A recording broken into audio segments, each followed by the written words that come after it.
I went to visit my daughter for the weekend and made breakfast with all my love. But my son-in-law threw it in the trash, saying, "Not even the dogs would eat that." And in that moment, I felt something inside me break forever. Today, I'm going to tell you something I never thought I would. And if you, for just a second, feel like this sounds familiar, I only ask that you leave a like and subscribe. It will help me to keep unburdening my soul. My name is Carmen Rose Martinez. I'm 71 years old, and I live in a small apartment in Boyle Heights, Los Angeles. This morning, while wiping the sweet breadcrumbs from my kitchen table, I found the note I wrote after that weekend that changed everything. My hands trembled as I read it again. I will not be the fool who gives love to those who don't value it. But let me start from the beginning. It all began on a gray Wednesday in November when my old flip phone rang at 6:47 in the evening. It was Sophia, my only daughter. "Mom, the kids are asking about you. Do you want to come over on Saturday?" Her voice sounded distant, as usual, but I clung to those words like pure oxygen. I didn't sleep that night. I stayed awake planning every detail of the perfect breakfast. I knew exactly what to make: my famous Oaxacan-style tamales, café de olla spiced with real cinnamon, homemade sweet bread, and the guava preserves my mother used to make. That recipe had been in our family for 4 generations. The one Sophia used to ask for as a little girl whenever she got sick. Friday dawned rainy, but I was already on my feet by 4:30 in the morning. My arthritic hands moved with an energy I hadn't felt in months. I chopped tomatillos, soaked chiles, and ground the corn dough on my volcanic stone metate that I bought in Oaxaca 30 years ago. Every movement was an act of love, every ingredient, a memory. While I cooked, I talked to myself, like I always do when I'm nervous. "All right, Carmen, what else would they like?" "Oh yes, the guava atole that Ryan loved when he was 8. Ryan is 16 now and doesn't hug me when I arrive anymore. But I still believed that the taste of his childhood could bring back the grandson who used to call me Nana Carmen and would snuggle in my arms for me to sing him La Llorona. I packed everything in my blue enamelware containers with yellow flowers, the same ones I used when Sophia was little, and I would bring her lunch to school. I wrapped them in hand-embroidered dish towels, the ones my dear friend Esperanza gave me before she passed away last year. Every detail had to be perfect. At 6:15 in the morning, I walked to the bus stop on Cesar Chavez Avenue, carrying my blue mesh grocery bag and my wicker basket. The weight ached in my back, but my heart was heavier with excitement. During the entire hour-and-a-half journey to Calabasas, where Sophia and her husband David lived, I pictured my grandchildren's happy faces when they saw the breakfast I had made for them. "I bet Ryan will say they're delicious just like he used to," I thought, watching the streets blur past the fogged-up bus window. "And Valerie will want me to teach her the recipe, even though she always says she doesn't have time to cook." I arrived at 8:20 a.m. The house looked imposing with its gray stone facade and perfectly manicured lawn. 2 BMWs parked in the driveway reminded me, as always, of the financial gap that had grown between my daughter and me since she married David 12 years ago. I rang the doorbell gently, not wanting to wake anyone if they were still asleep. I heard quick footsteps on the marble floor of the foyer. The door opened to reveal David, dressed in navy blue silk pajamas and Italian leather slippers. His expression soured the moment he saw me. "So early, Carmen? Don't you know civilized people have breakfast after 10? His voice had that tone I had learned to hate. Condescending, as if he were speaking to an ignorant housekeeper. "I'm sorry. I just thought it would be nice for us all to have breakfast together. I brought tamales, sweetbread, spiced coffee." My voice broke a little at the end. I hated sounding so pleading, but I couldn't help it. "Tamales? Seriously?" He scoffed. "Carmen, I've told you 1,000 times. We eat organic here. That junk is loaded with lard. It goes completely against our lifestyle." I felt the ground give way beneath me, but I forced a smile and stepped inside. The smell of an expensive oil diffuser and the perfect silence reminded me that I didn't belong there. My tamales in their enamelware containers looked poor and out of place in that kitchen of black granite and imported stainless steel appliances. "The family's here," I thought bitterly, as I walked toward the kitchen. But deep down, a part of me still hoped this time would be different. I sat 2 chairs away from him. The silence between us was heavy, filled with years of resentment and unsaid words. "The kids are at school," he said after a while. I didn't want to scare them until we knew how serious it was. "What happened?" "A semi-truck ran a red light. We were on our way back from looking at houses." "Houses?" David lowered his head, and for the first time since I'd known him, he looked vulnerable. "We have to sell the house, Carmen. Ever since you stopped helping us out, we haven't been able to keep up with the payments." I felt no satisfaction hearing that. I didn't feel like I'd won any battle. I just felt tired. "David, No." He interrupted me. "Let me say something I should have said a long time ago." He turned to look at me directly. "You were right. About everything. I took advantage of you. I used you. I disrespected you in ways that are unforgivable." His words hit me like stones in a quiet lake, sending ripples into corners of my heart I had locked away. "Why are you telling me this now?" "Because I almost lost my wife today, and I realized that if she died, you wouldn't have come to the funeral. My children would have lost their mother without ever having the chance to fix things with you. And that would have been my fault." A nurse approached with a clipboard. "Mrs. Martinez? We need you to sign some papers for the surgery." I signed where she pointed, my hands steady now. There was something strange about being there, making medical decisions for the daughter who had betrayed me.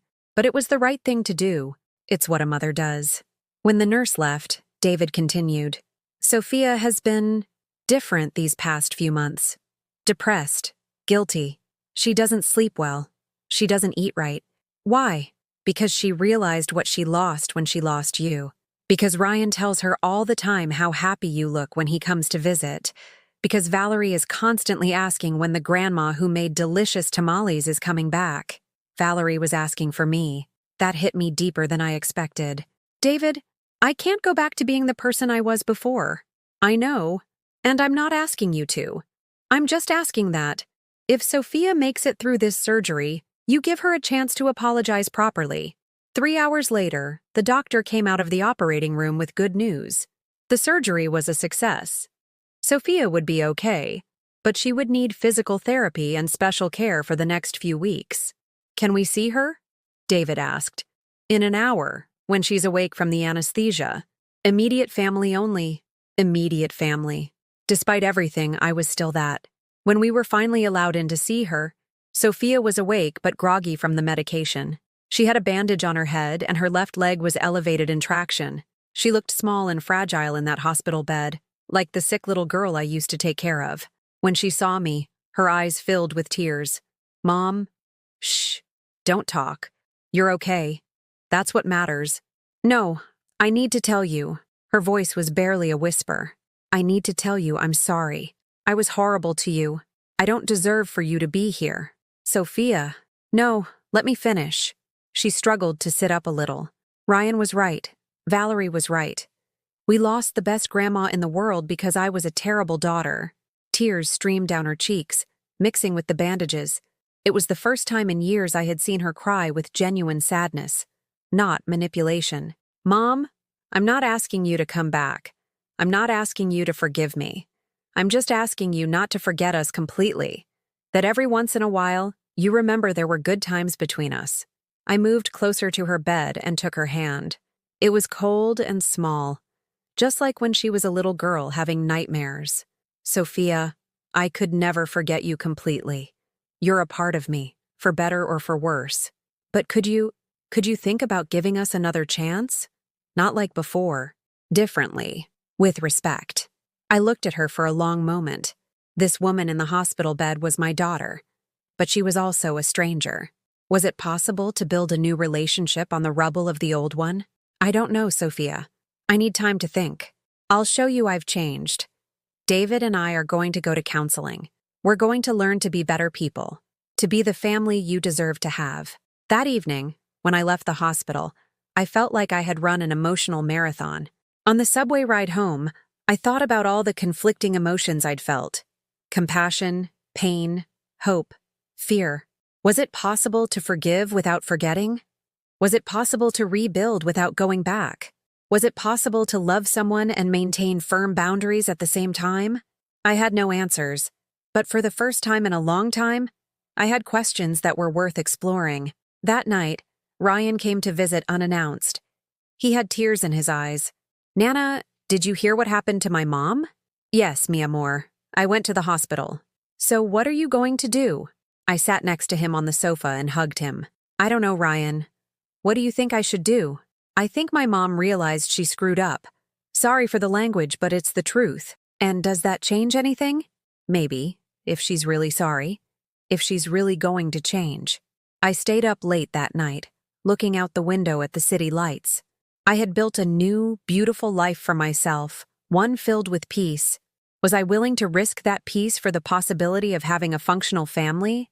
I didn't know yet, but for the first time in a long time, I wasn't ruling out the possibility. 3 months after the accident, Sophia invited me for coffee. Not at her house, not at mine, but at a neutral place, the cafe by Echo Park Lake, where I used to take the kids when they were little and still believed their grandma was the wisest person in the world. I arrived 10 minutes late on purpose. I would no longer rush to please anyone, not even my own daughter. Sophia was sitting at a table by the window, crutches leaning against the chair beside her. She looked thinner, more humble.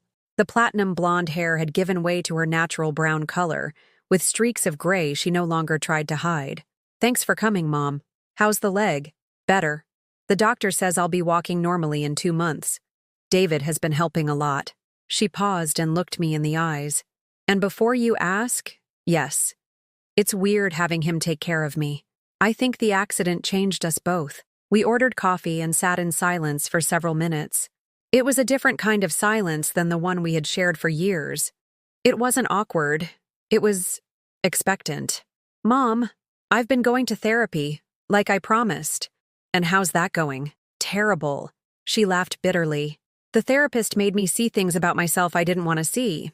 She made me realize that," her voice broke a little, "that I was just like my dad, my ex-husband, Sophia's father, who had abandoned us when she was 8 after years of treating us like his personal staff. The man who had made me vow I would never let our daughter feel the way I had felt." "Sophia, no, let me finish. My dad used us until he found something better. I used you until I couldn't anymore. The difference is, you never abandoned me, even though you had every reason to." She wiped her tears with a napkin. For the first time in years, she wasn't wearing any makeup. She looked younger, more like the little girl I had raised. "My therapist asked me a question I haven't been able to get out of my head. What kind of mother do you want your children to remember?" And I realized my kids are going to remember that their mom treated their grandma horribly, that I taught them to be ashamed of where we come from, that I prioritized money over family. And what are you going to do about that? I've already started. I told Ryan and Valerie the whole truth. Everything. About the money, the lies, all of it. My stomach lurched. How did they react? Ryan already knew, of course, but he was proud that I was finally being honest. And Valerie... Sophia smiled for the first time since I'd arrived. "Valerie asked if she could go with you the next time you sell tamales at the farmer's market." I wasn't expecting that. Why would she want to do that? Because she wants to know the real grandma. Not the one we presented to her, but the woman who gets up at 4 in the morning to cook with love. The one who worked her whole life to give us a better life. The one who never gave up on us. Even when we gave up on her. The waiter interrupted, bringing our coffees. Sophia ordered a slice of tres leches cake, which reminded me of the afternoons when she was little, and I'd take her for a treat after her piano lessons. "Mom, I'm not going to ask you to be our family ATM again. I'm not going to ask you to be our emotional housekeeper. But I am going to ask you for something that might be even harder." "What?" "I want you to teach me how to be a better mother, to help me repair the damage I did to my kids, to give me a chance to earn back your respect." I looked at her for a long moment. This woman sitting across from me was my daughter, but she was also someone new, someone who had hit rock bottom and had decided to truly change. And David? David is in therapy too. He's also trying to change. We sold the house, as you know. We moved into a smaller apartment in Sherman Oaks. The kids are in public school now. David got a second part-time job to make up for the expenses you used to cover. And how do the kids feel about all those changes? They were angry at first, especially Valerie, but slowly, They've come to understand that we were living beyond our means with your money. Ryan even said he feels more at ease knowing that everything we have, we've earned ourselves. I took a sip of my coffee, reflecting on everything she was telling me. There was a part of me that wanted to believe her, that wanted my family back, but there was also a part that remembered all the years of pain, of feeling used and invisible. Sophia, do you know what my biggest fear is? No, that this is temporary, that as soon as things stabilize, you'll go back to treating me the same way, that this humility and regret will disappear when you don't need me to feel better about yourselves anymore. Sophia nodded slowly. That's a valid fear. I'd have the same fear if I were you. She leaned forward. But I have a proposal. Let's start small. No money involved, no favors, no obligations, just trying to be a normal family. What does that mean? It means that when Valerie goes to the farmer's market with you, she's going to help you, not for you to serve her. It means when you come to our house, you'll be the guest of honor, not the maid. It means we'll start celebrating your birthdays, asking how you are, including you in our important decisions. And if it doesn't work, then at least we will have tried. And my kids will have seen that their mother tried to do the right thing, even if it was late. That afternoon when I got home, I called my friend Maria to tell her about the conversation. So what do you think you'll do? She asked. I don't know. Part of me wants to give them a chance. Another part doesn't want to risk the peace I've found. Carmen, can I tell you something you might not want to hear? Tell me. I think you're so afraid of being hurt again that you're closing yourself off to the possibility of being happy in a different way. Her words echoed in my head all night. 2 weeks later, I decided on a small test. I invited Valerie to join me at the farmer's market on a Saturday morning. She arrived at my house at 5 a.m., with dark circles under her eyes but smiling. She had gotten up early by her own choice. Ready to work, mi amor? More than ready, Nana. We spent 3 hours selling tamales together. Valerie learned how to make change, how to wrap the tamales in wax paper, how to chat with the customers. I saw her face light up every time someone told her the tamales were delicious. Nana, she said as we were packing up what was left, why did my mom make me believe this was something to be ashamed of? Because she was ashamed of where she came from. And when we're ashamed of ourselves, we hurt the people we love the most. Will you teach me how to make them? If you really want to learn, yes. I want to learn everything. The tamales, the quesadillas, the mole. I want to know the family recipes. That day, we made $120. I gave half of it to Valerie. Nana, I can't take this. Of course you can. You earned it. You worked with me all morning. But this is your money. Valerie, when you work for something with dignity, you deserve to receive the reward.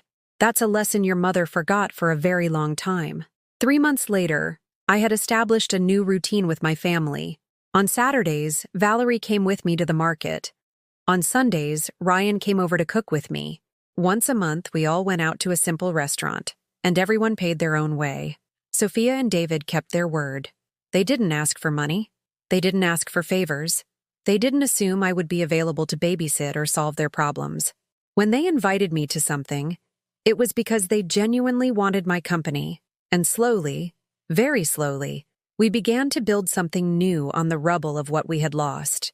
It wasn't the perfect family I had imagined when Sophia was a little girl, but it was a real, honest family, where all its members respected one another. One evening, while we were having dinner at my apartment, Sophia had brought the food, Ryan had set the table, Valerie had made hibiscus tea.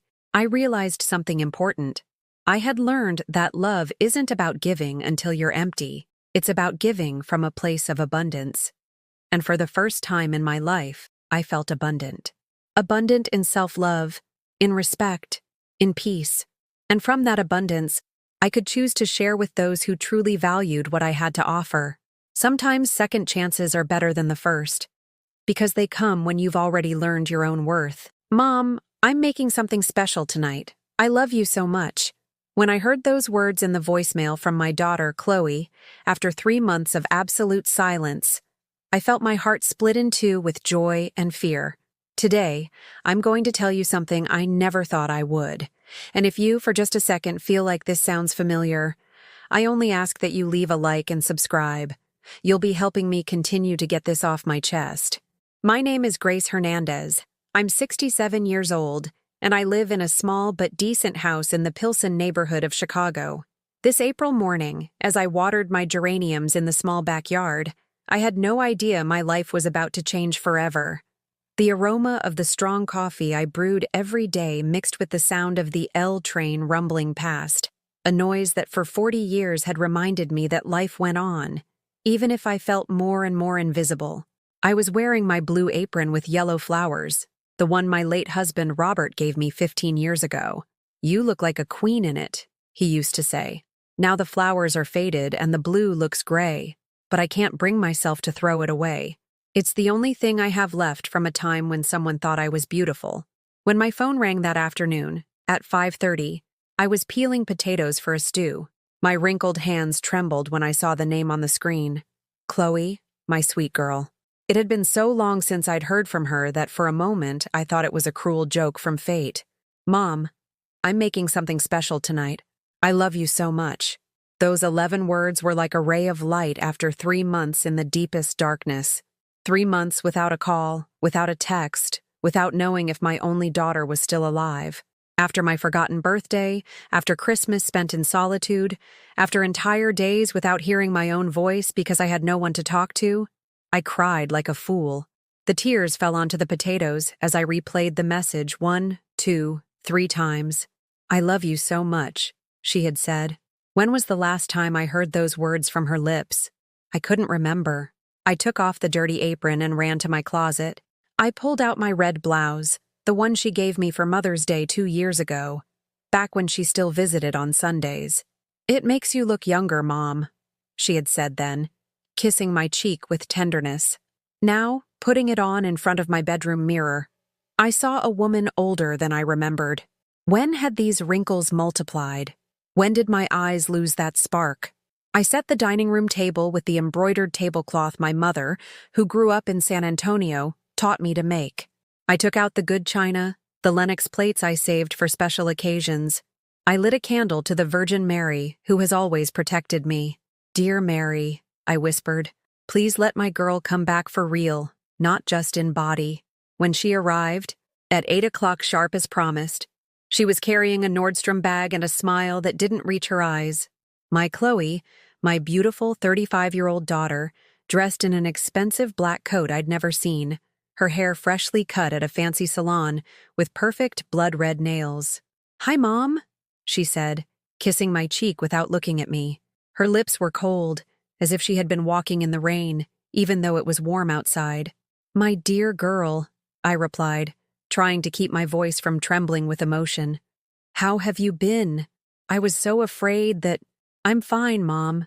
Really good." As she cut off my words with a dry laugh, "I brought wine, the kind you like so much." She pulled out a bottle of expensive Cabernet Sauvignon, the kind that costs what I spend on groceries in a week. I had never tasted wine like that, but I didn't tell her. Why ruin the moment? "Are you happy to see me, Mother?" she asked as she opened the bottle with expert movements, as if she had learned in some class I didn't know about. "Of course, sweetie. I'm so glad you're here, though I wasn't sure I'd ever see you again." She laughed, a strange, hollow laugh, like an echo in an empty church. "Oh, Mom, always so dramatic. I brought you your favorite dinner, but it wasn't my favorite dinner. It was seared scallops with strange herbs I didn't recognize, a salad with a bitter vinaigrette, dry artisan bread. Nothing that I liked.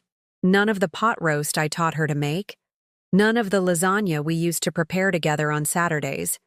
None of the apple pie she loved so much as a child. She served the wine in crystal glasses she had brought, because mine weren't suitable. She watched me as I sat down, with an intensity that made me nervous.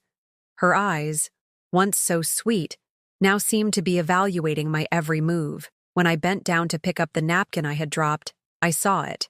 A small, clear bottle of drops, no bigger than my pinky finger, peeking out of her coat pocket.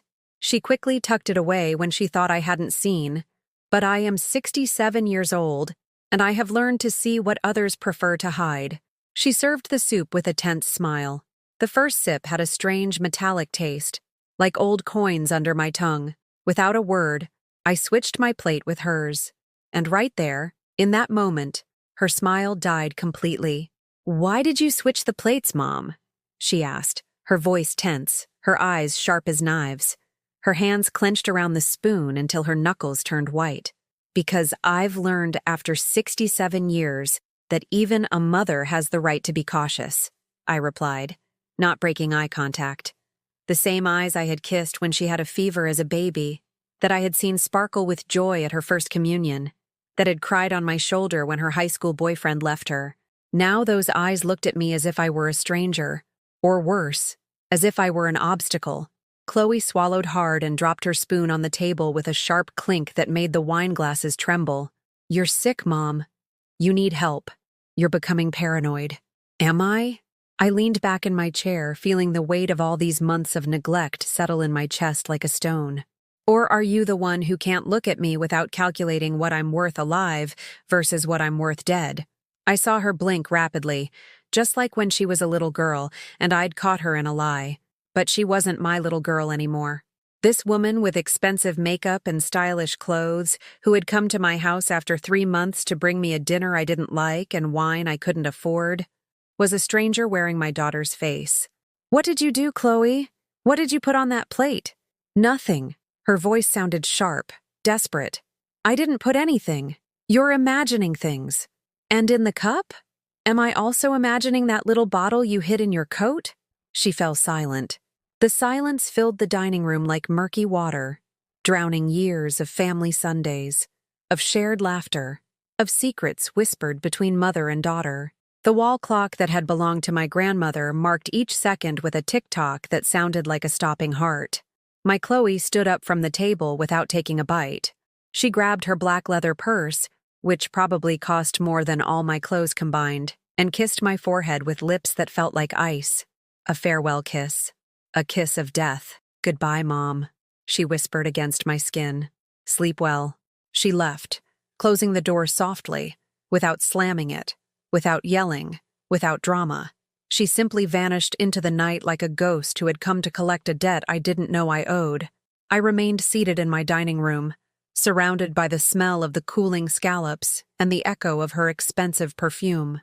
The candle for the Virgin Mary flickered, creating shadows that danced on the walls like demons mocking my pain. That was the last time I saw my daughter. And the day I understood that sometimes, the people you love the most are the ones who can most easily destroy you. She never came back. The following days crawled by like mortally wounded soldiers. I woke up each morning hoping it had all been a nightmare, that my phone would ring with her voice apologizing, explaining it was all a terrible misunderstanding. But the silence grew denser each day, like the air before a storm that never breaks. A week after that cursed dinner, while I was having my morning coffee in the yard, I heard a knock on the door. My heart raced. "It's her," I thought. "She's come to explain everything, to hug me, to ask for forgiveness." I ran to open it, my slippers shuffling against the tile floor, my hair a mess, not caring how I looked. It was the mailman. He had an elegant white envelope with the bank's logo, Chase. My hands shook as I signed for it, because I knew good news doesn't arrive in formal envelopes on a Monday morning. "Dear Ms. Hernandez," the letter began with the coldness of a tombstone. "We are writing to inform you that your joint savings account number 456789012345 has been closed at the request of the primary account holder, Ms. Chloe M. Hernandez. The remaining balance of $47,832 has been transferred to Ms. Hernandez's personal account per her instructions." $47,000. My life savings. The money I had scraped together, dollar by dollar, selling food at the Maxwell Street Market for 15 years after Robert died. Every hot dog, every tamale, every cup of lemonade I had sold under the unforgiving sun, with swollen feet and an aching back. Also, my daughter could get an education, so she could have a better future than mine. She had taken it all, without asking, without even telling me. I sat down in my kitchen chair, the same one where I had cried when my husband died, where I had prayed the rosary when Chloe was sick as a child, where I had planned how to pay for her college. The letter crumpled in my fingers into a ball of paper I couldn't bring myself to throw away. The phone rang. It was her. Hello, Mom?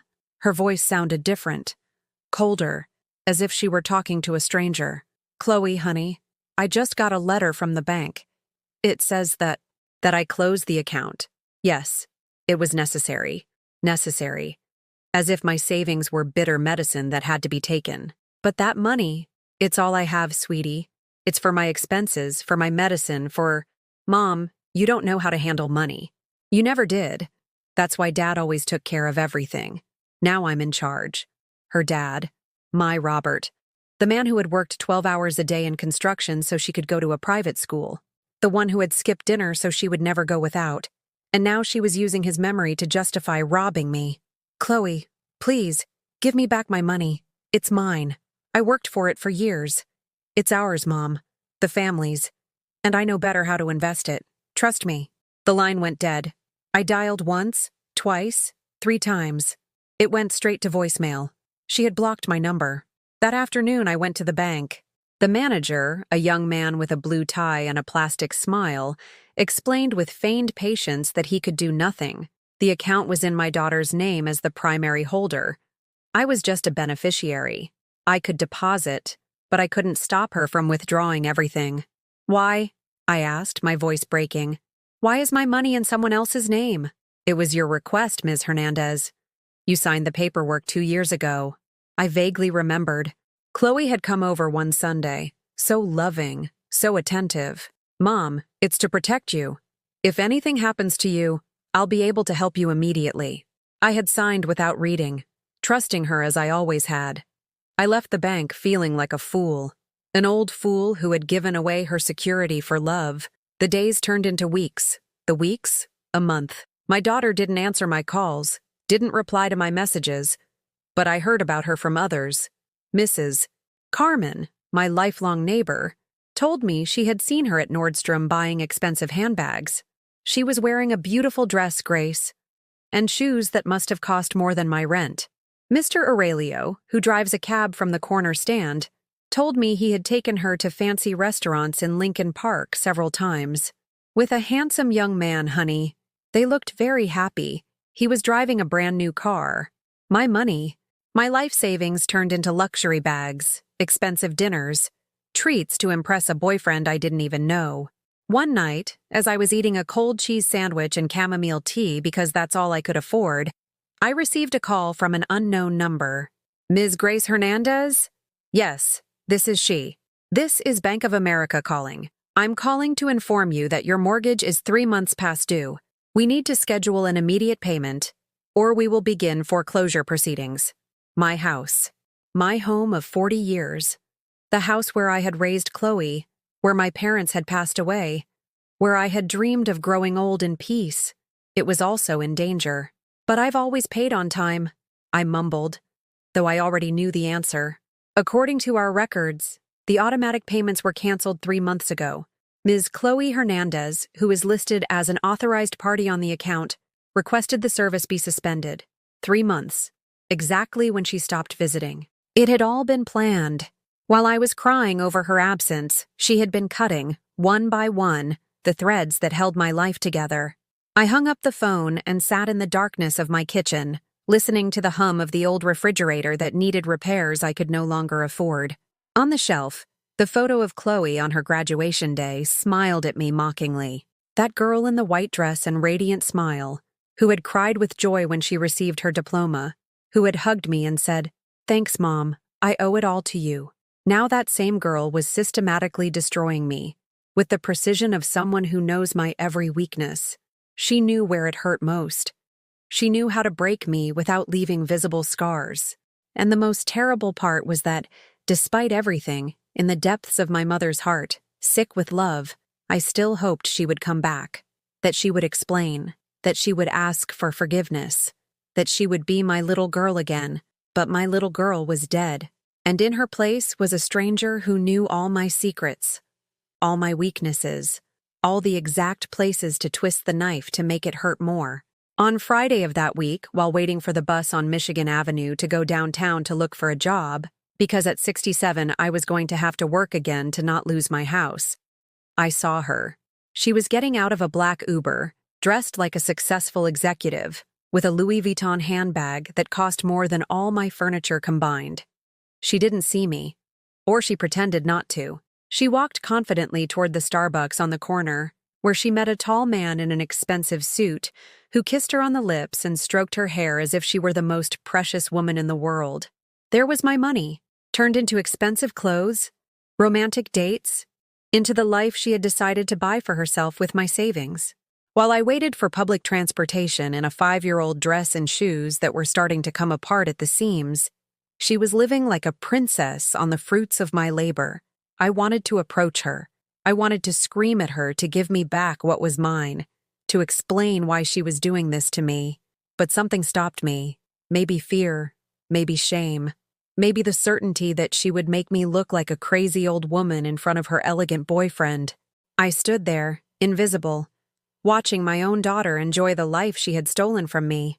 When I got home that night, after a full day of unsuccessfully looking for work, because at my age, nobody wants to hire you, even if you have a lifetime of experience, I found another envelope at my door. This time it wasn't from the bank. It was from a law firm. Morales and Associates, the gold letterhead read. Inside, a letter that chilled my blood. Dear Ms.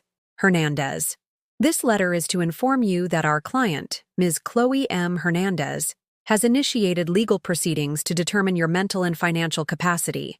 Based on the information provided, there are indications of cognitive decline that could justify the appointment of a legal guardian for the administration of your assets and personal decisions. A legal guardian. My own daughter wanted to declare me incompetent to take everything I had left. The house, my Social Security checks, my freedom, everything. Your presence is required at our offices next Tuesday, May 15th at 10 a.m. for an initial evaluation. Failure to appear will be interpreted as further evidence of your inability to manage your personal affairs. My hands trembled so much I had to read the letter 3 times to fully understand it. Chloe hadn't just stolen my money.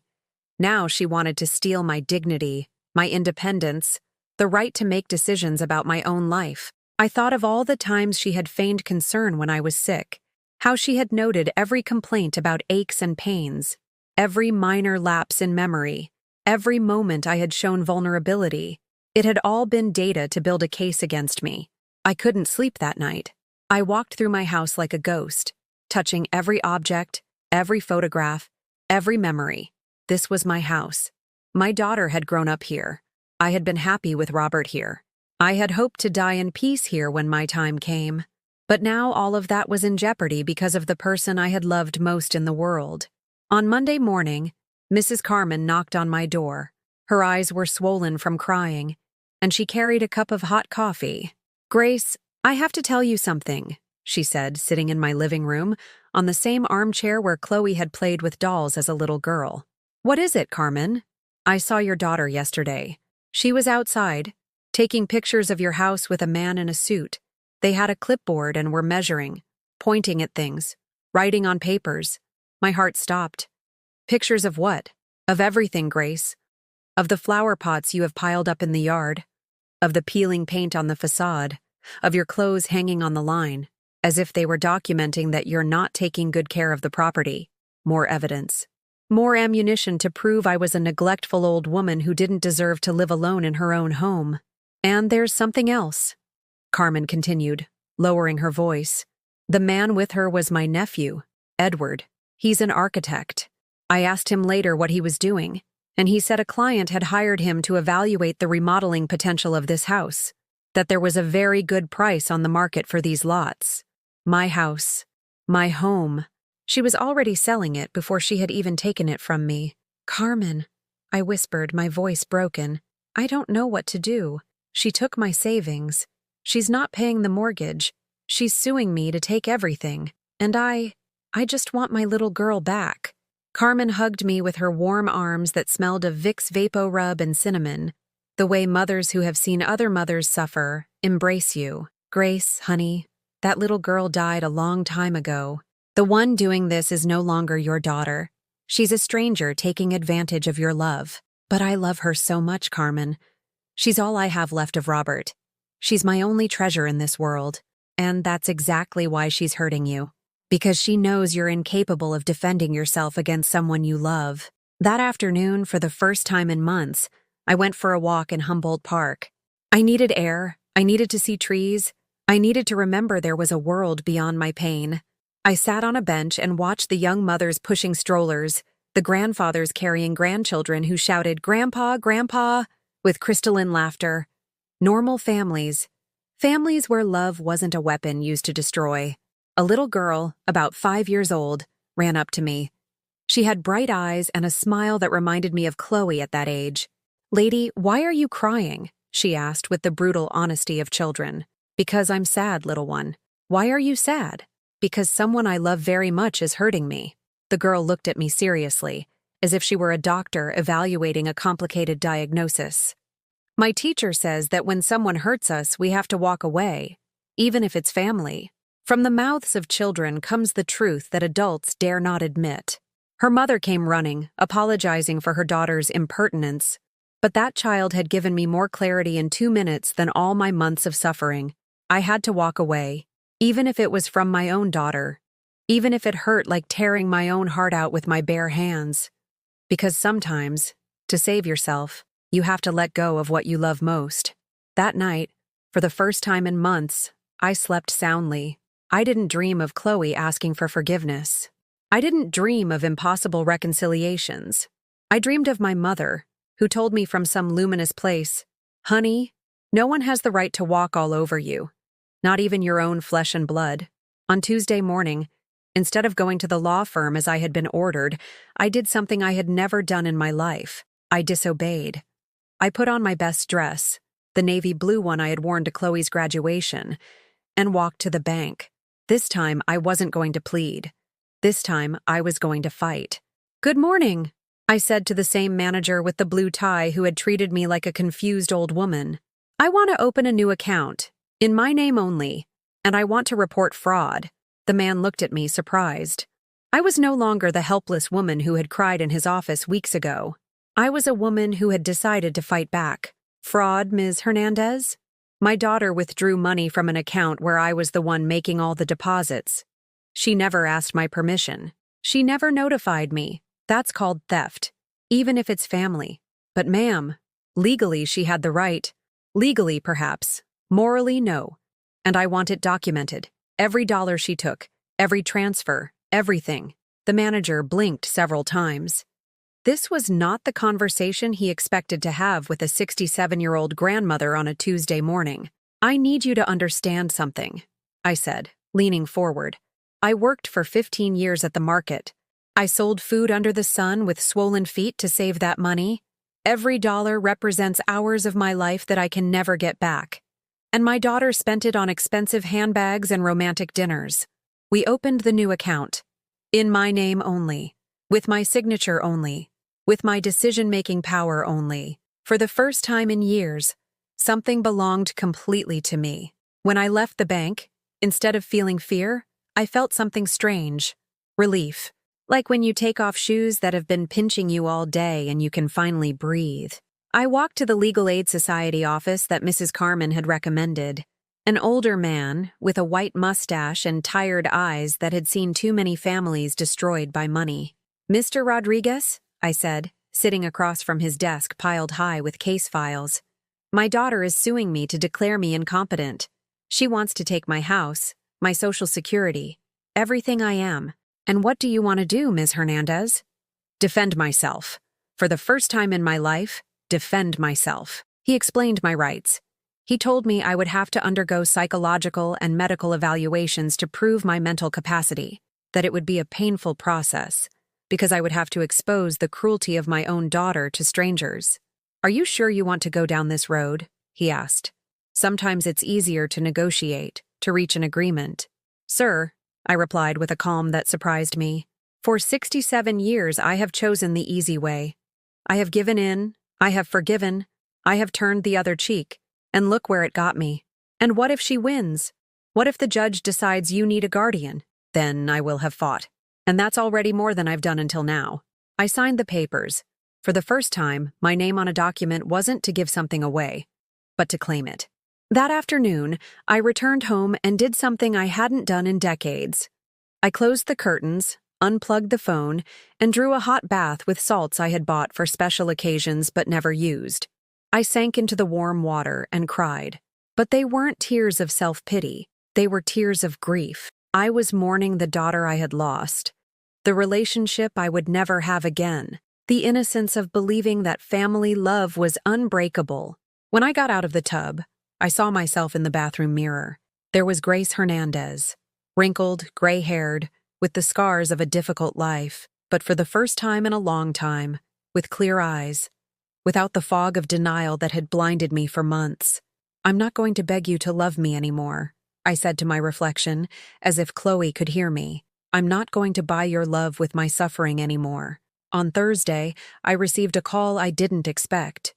It was Chloe. Her voice was hysterical, desperate. "Mom, what did you do? The lawyers told me you hired a defense. Have you gone crazy?" "No, sweetie. Quite the opposite. For the first time in a long time, I'm very sane." "But Mom, I'm your daughter. This is all for your own good.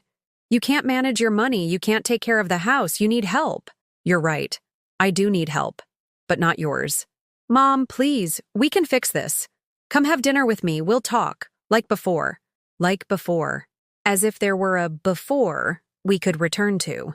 As if I could forget the metallic taste in my soup, the vial of drops in her coat, my savings spent on her whims. "No, Chloe, not anymore." "Not anymore what?" "I'm not going to pretend this didn't happen. I'm not going to pretend you love me when you only need me. I'm not going to be your victim anymore." She fell silent. For the first time in this conversation, she didn't have a prepared answer. "Mom, but I'm your daughter. And I'm your mother. But that doesn't give you the right to destroy me." I hung up the phone. My hands weren't shaking.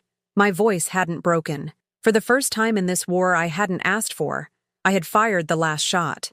That night, I ate a quesadilla with refried beans and a glass of hibiscus iced tea I had made myself. It wasn't a fancy dinner, but it was mine.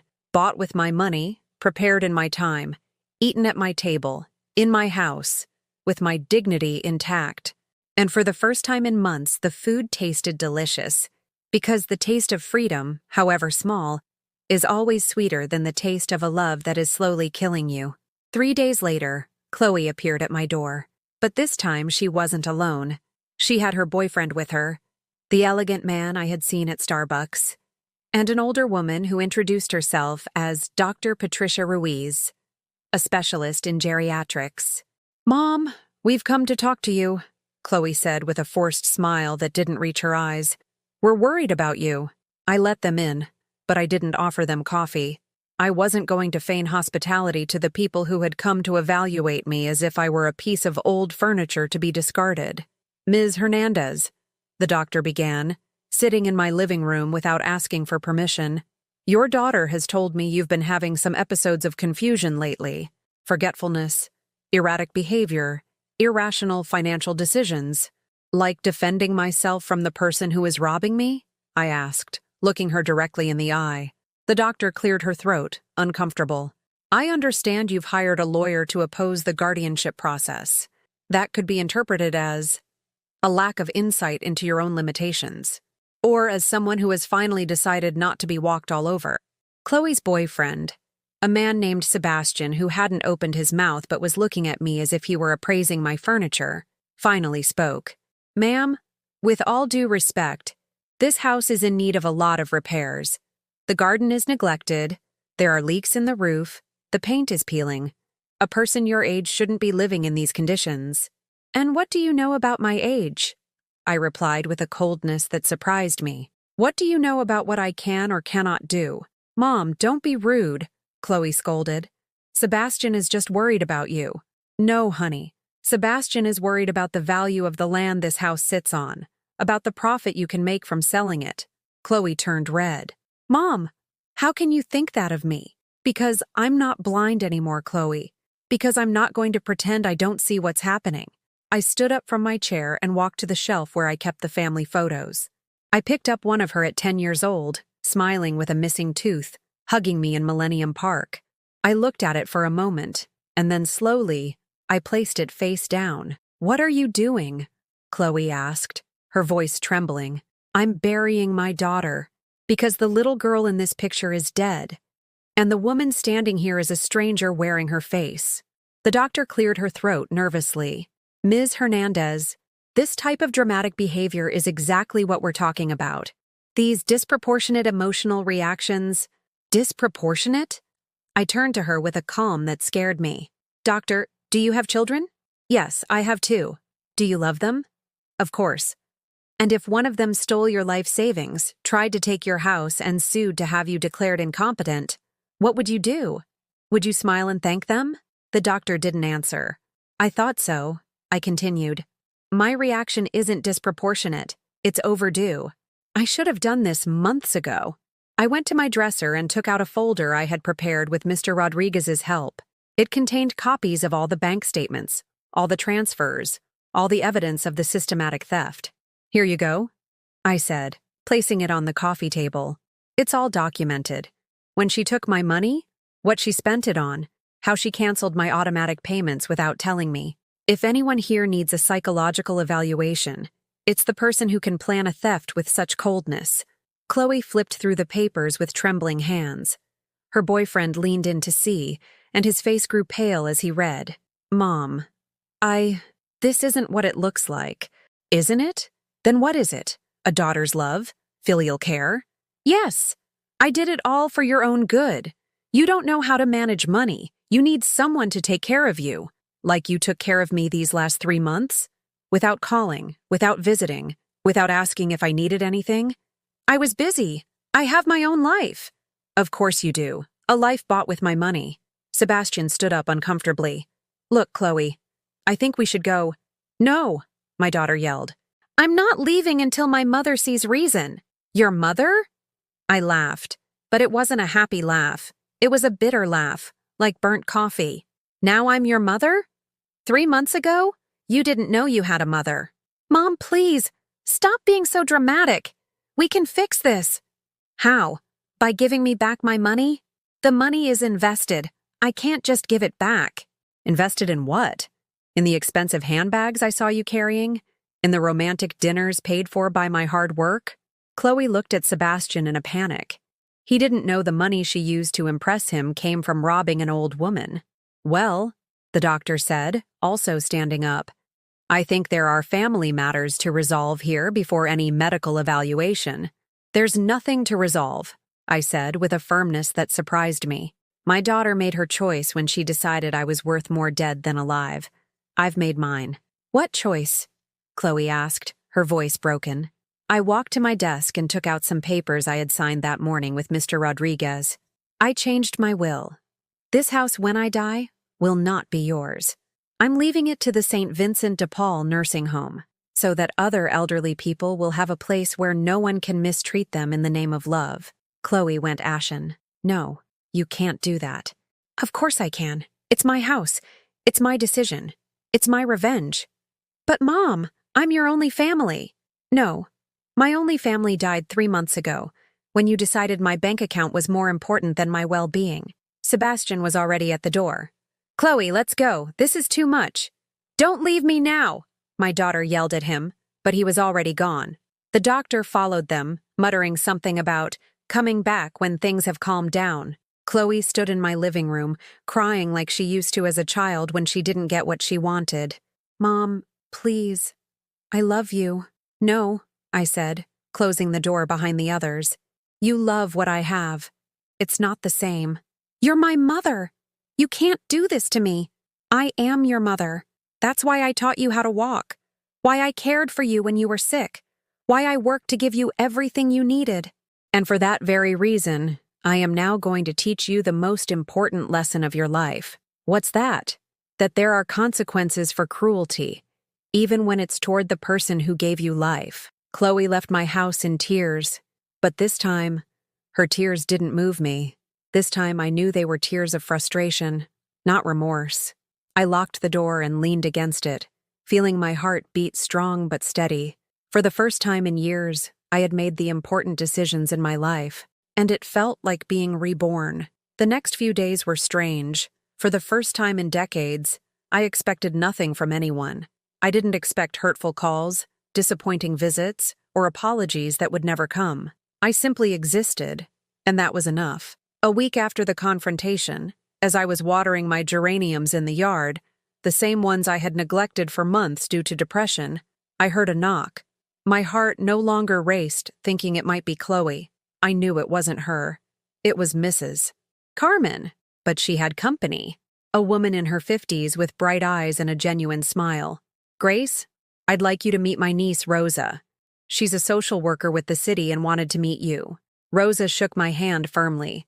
"Ms. Guadalupe, my aunt told me your story. I've come to offer you something." "What's that?" "A job. At the neighborhood community center, we're looking for experienced people to coordinate traditional cooking workshops. It would pay $500 a week, and it's only part-time. $500 a week. It wasn't a lot, but it was mine. Earned through my own work, without depending on anyone. Without having to be grateful for crumbs of fake love. And why are you choosing me? Because Mrs. Carmen told me you used to sell the best food at the Maxwell Street Market. And because we need someone who understands that food doesn't just feed the body, it feeds the soul." I accepted without a second thought. The following Monday, I showed up at the community center with my blue apron washed and ironed, my kitchen tools in a tote bag, and for the first time in months, a desire to do something productive. My first group was 8 women of different ages. Some young women who didn't even know how to fry an egg. Others older who had lost the will to cook after being widowed. All with different stories, but all looking for the same thing, a space to be useful, to be valued.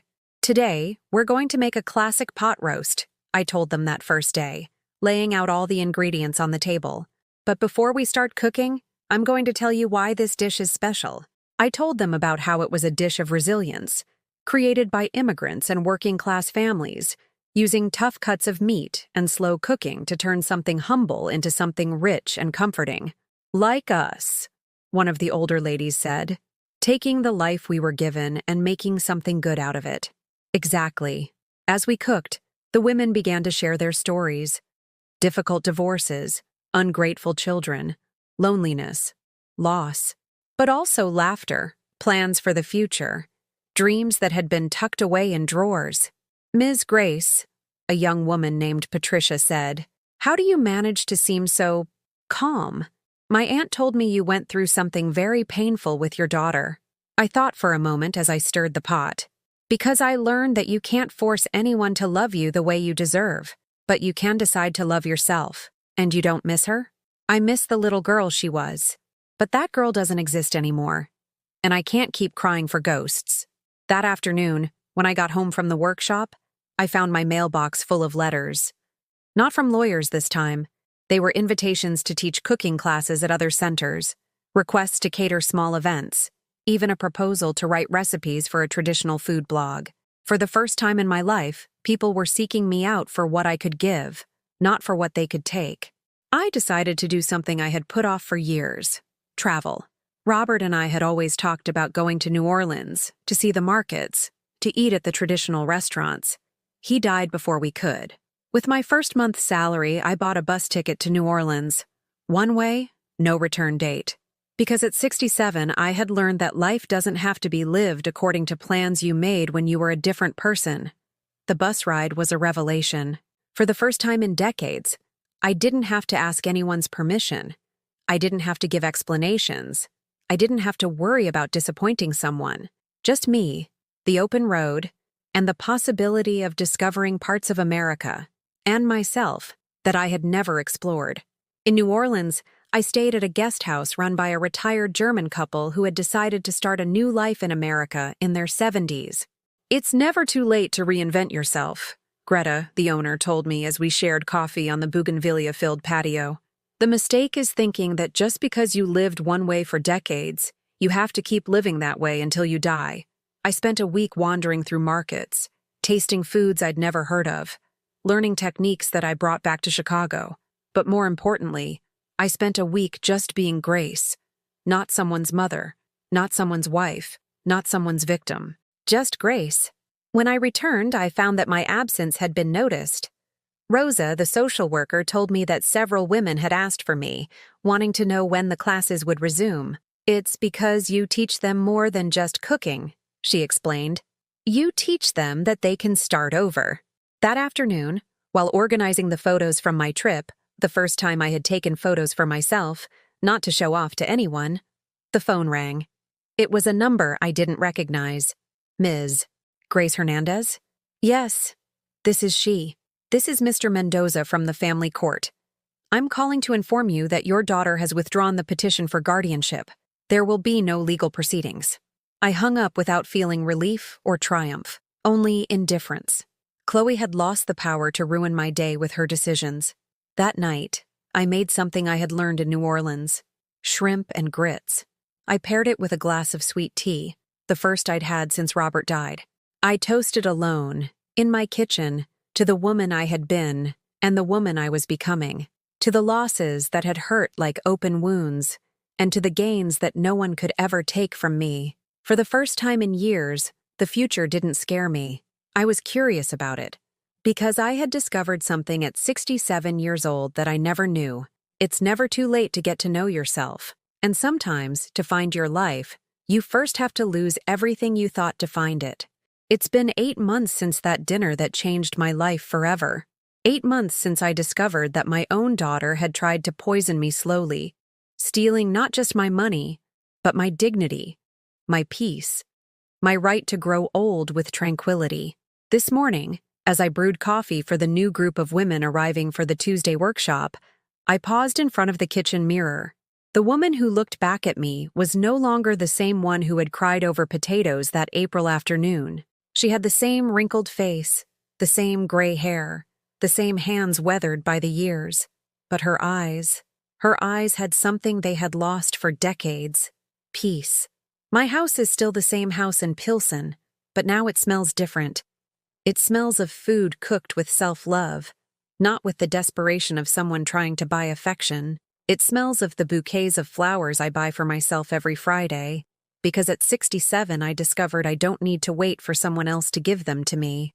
It smells of the future, not the past.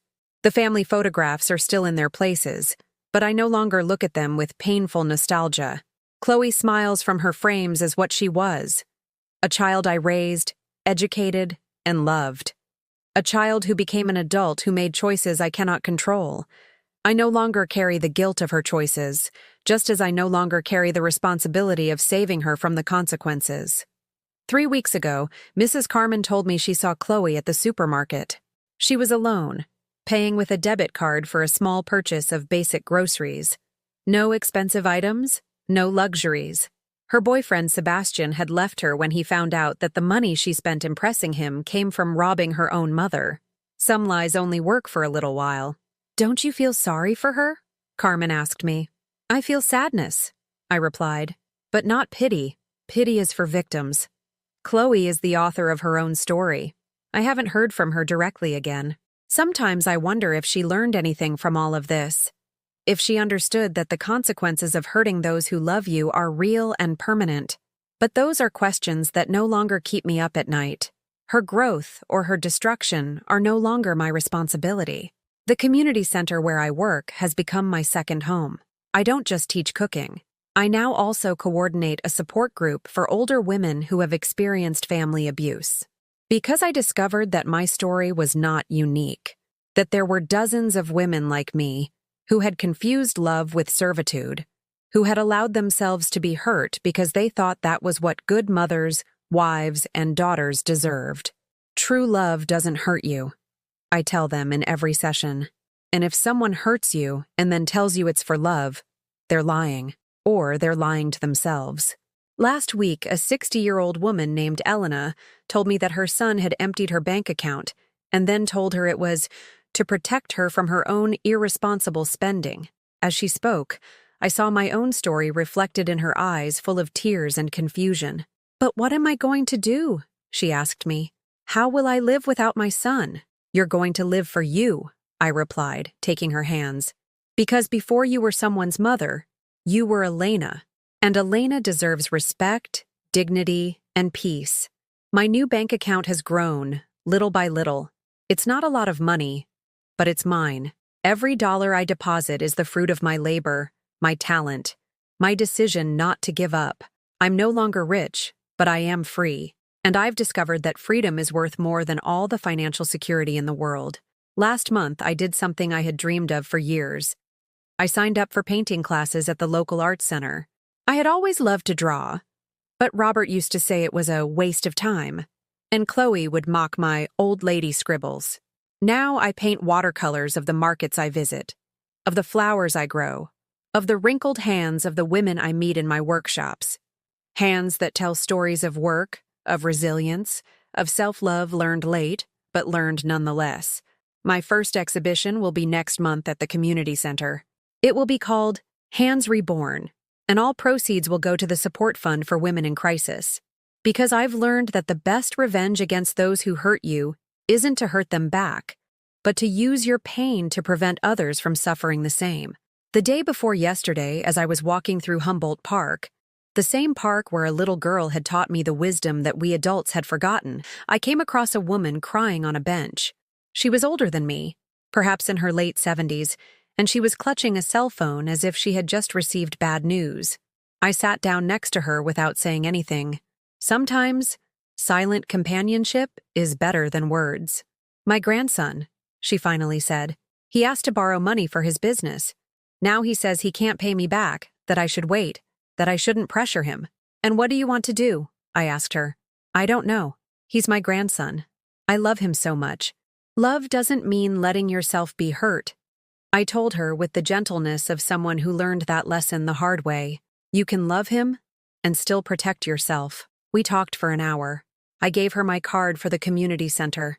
I don't know if she'll come to the workshops, but I planted a seed. Sometimes that's enough. When I got home that night, I made myself a special dinner. Jambalaya, a dish Chloe used to love when she was a little girl. But I didn't make it for nostalgia. I made it because I felt like celebrating that I was still alive, that I was still growing, that I had managed to transform the poison of betrayal into medicine to heal other women. While I ate, I thought of all the times I had asked myself, where did I go wrong as a mother? I know now that wasn't the right question. The right question was, at what point did I stop valuing myself as a person and become only a function of others? I didn't go wrong as a mother. I loved, I protected, I sacrificed, I taught. I did everything a mother is supposed to do, but I forgot to do what a person is supposed to do, respect herself. Tomorrow I turn 68. It will be my first birthday in decades that I will celebrate exactly as I want, with whomever I want, doing what makes me happy. The women from the workshop are going to surprise me with a cake in the afternoon, and then I'll go out for a nice dinner by myself at a restaurant downtown. Because I've learned that the best company you can have is your own. Once you've finally forgiven yourself for all the mistakes you made for love, this story I've just told you doesn't end here. It's the beginning of something new. Because sometimes, when we think everything is lost, when we feel there's nothing left to do, life shows us that there is always one more chance to begin. The love that was stolen from me, I reclaimed by directing it toward myself. The money that was taken from me, I am earning again through my own effort. The dignity that was torn from me, I rebuilt by making decisions that honor me instead of decisions that please others. And if you who are listening to this can relate, if there is someone in your life who is hurting you in the name of love, I want you to know one thing. It is not your fault, but it is your responsibility to save yourself. Tell me something. Have you experienced something similar? Or do you know someone who has been through a similar situation? Let me know in the comments. And if this story touched your heart, if it helped you understand that it's never too late to value yourself, please leave a like and subscribe to the channel. Because these stories need to reach someone else who, like me a year ago, still believes that love is supposed to hurt. True love doesn't hurt. What hurts is lovelessness disguised as affection. But life had more in store for me than I could have imagined. A year after everything I've just told you, when I thought I had closed that chapter for good, I received a call I never expected. It was a Tuesday afternoon, and I was in my workshop teaching a group of young women how to make pulled pork, when my phone rang insistently. I ignored it the first time, because I was explaining the secret of a good spice rub, but it kept ringing. "Excuse me for a moment," I told my students, and I stepped into the hallway to answer. "Ms. Grace Hernandez?"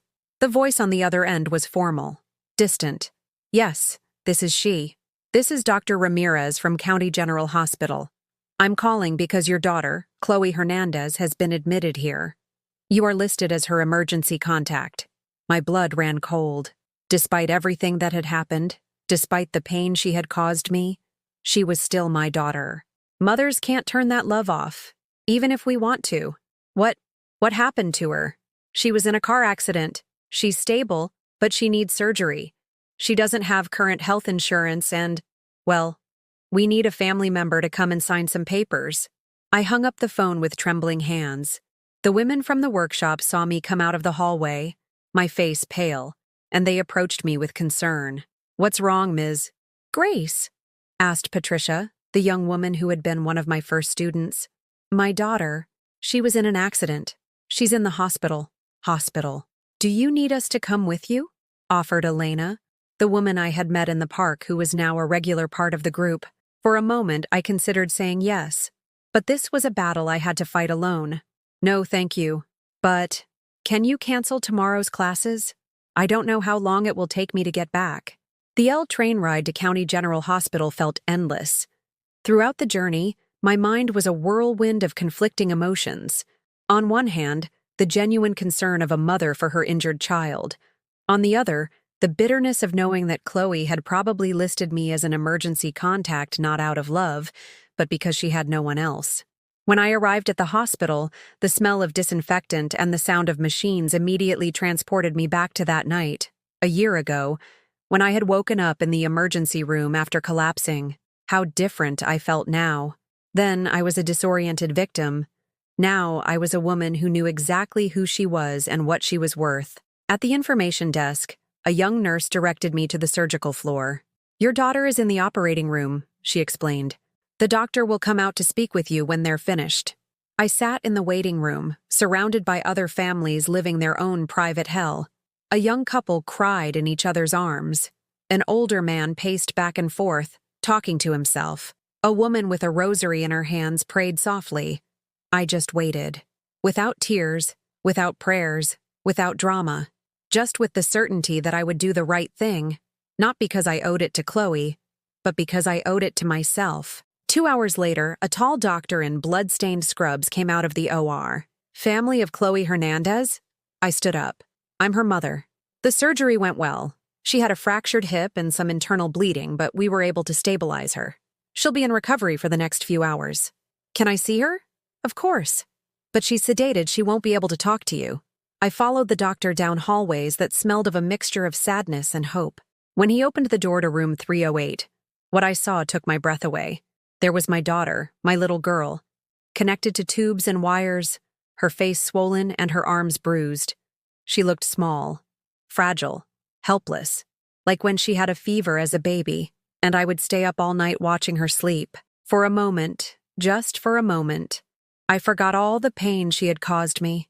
I just saw an injured woman who needed help. I sat in the chair next to her bed and took her hand. It was cold, thinner than I remembered.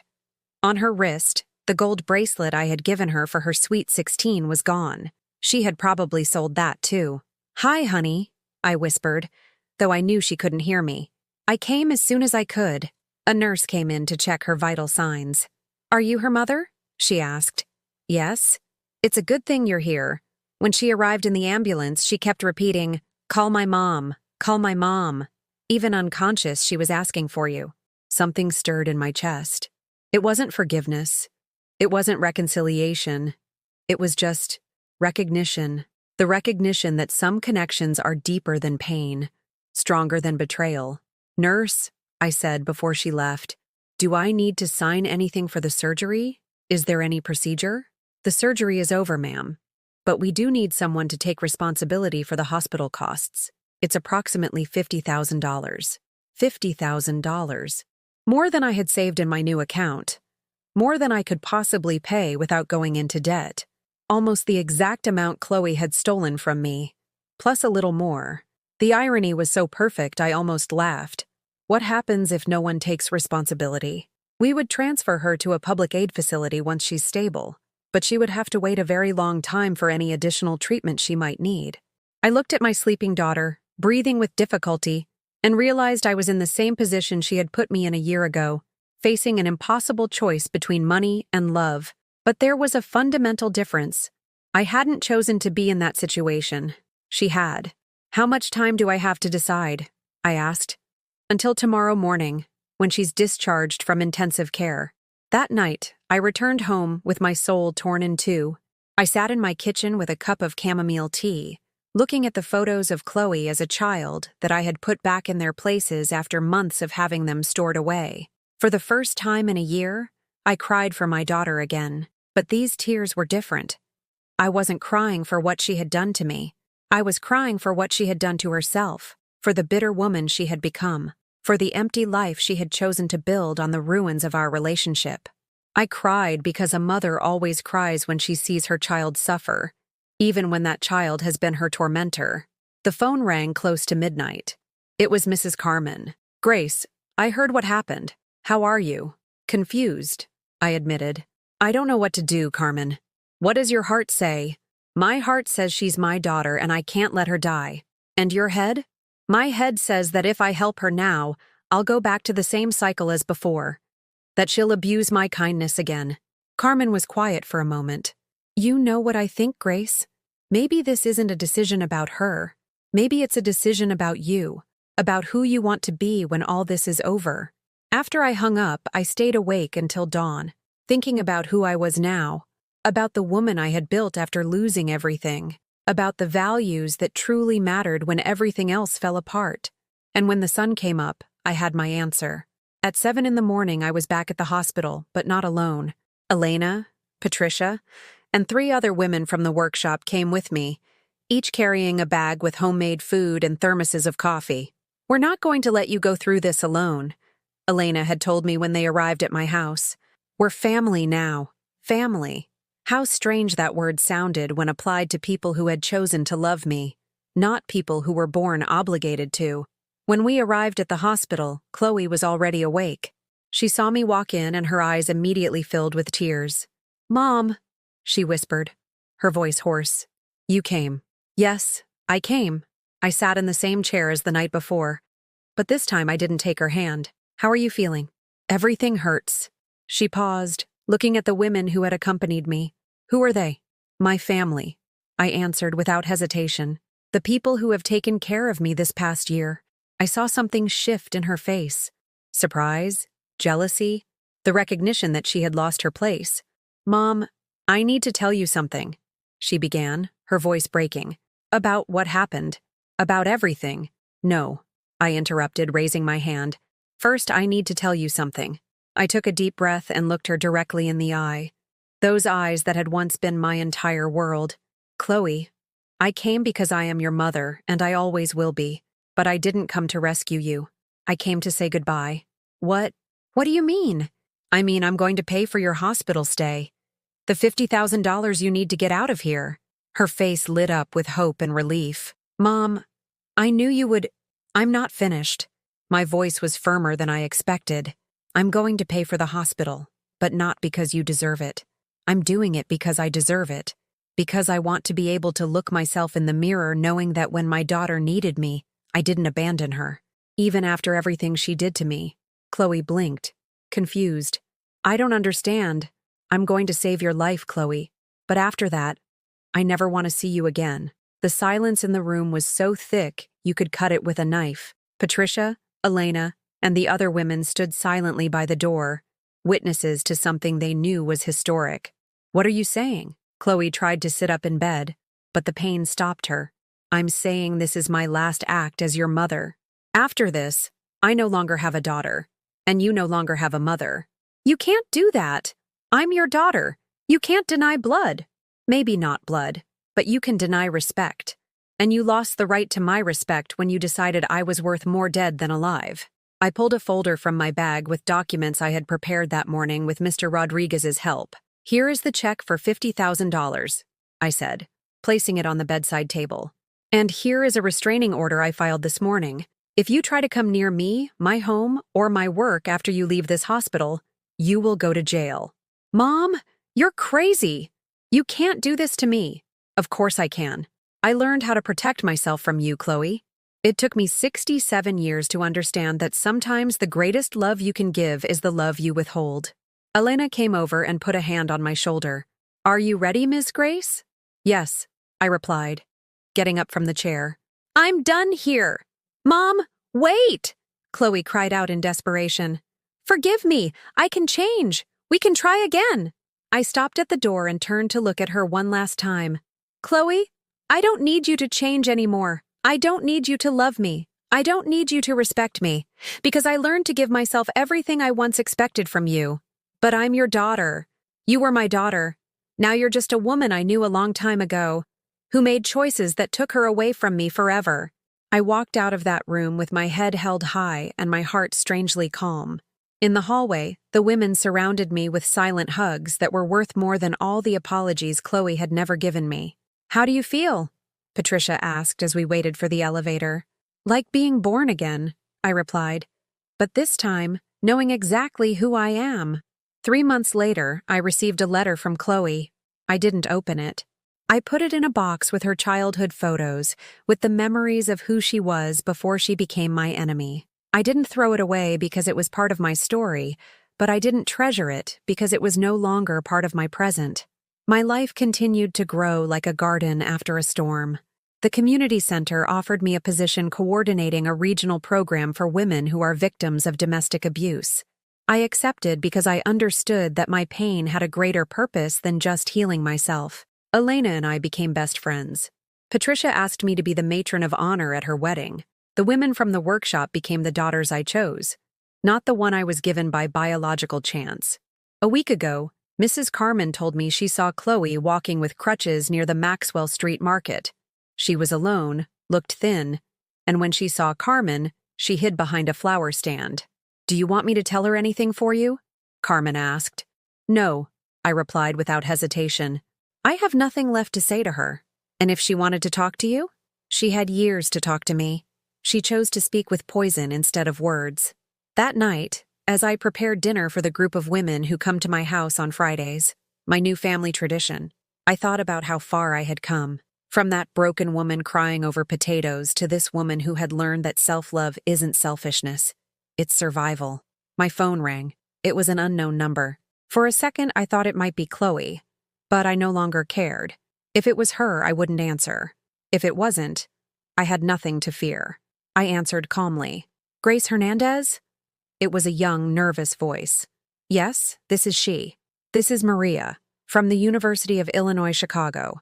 We're organizing a conference on female empowerment in later life, and we'd like to invite you to be the keynote speaker, a keynote speech, to share my story on a large scale, to speak to hundreds of women who might need to hear that it's never too late to save yourself." "What would you like me to speak about?" I asked. "About your experience. About how a 67-year-old woman can completely reinvent herself. Your story is becoming well known in social work circles. It's inspiring." I accepted without a second thought. An hour later, as I chopped vegetables for Friday's dinner, I realized something extraordinary. It had been months since I had thought of Chloe as my daughter. In my mind, she was now just someone I used to know. The mourning was over. The healing was complete. That night, when the women arrived for dinner, I told them about the conference invitation. "How exciting!" Patricia exclaimed. "You're going to help so many women. But more importantly," Elena added, "you're going to help yourself. You're going to close that chapter for good." She was right. The conference wouldn't just be to help others. It would be my final declaration of independence, my way of turning the deepest wound into my greatest strength. Sometimes, the best revenge isn't the kind that destroys the person who hurt you. It's the kind that builds you up until their absence becomes your most precious freedom. And sometimes, to become the person you were always meant to be, you first have to bury the person you thought you were.